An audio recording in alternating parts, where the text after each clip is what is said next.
Are we meeting the state's constitutional responsibility to maintain a system of public schools open to all children of the state? Now, the Moore case was seminal in this discussion. In 2007, Judge Gleason's court established that there was a right to an adequate education, and the court defined that right. Permission to read? Go right ahead. Thank you, Mr. President. Quote, the primary question in this case, whether the public education system in Alaska is constitutionally adequate, cannot be framed solely in terms of funding, but must address the opportunity for children to obtain an education.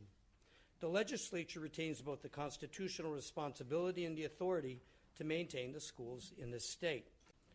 That court decision further defined 4 specific measures for how we determine whether we have a constitutional obligation and whether we're meeting that constitutional obligation.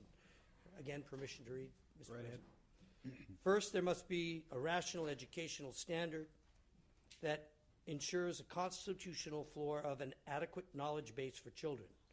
Second, there must be an adequate method of assessing whether children are actually learning.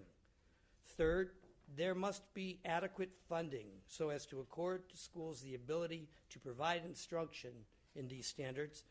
And fourth, there must be adequate accountability and oversight by the state over those school districts so as to ensure that the districts are fulfilling the state's constitutional responsibility to establish and maintain a system of public schools.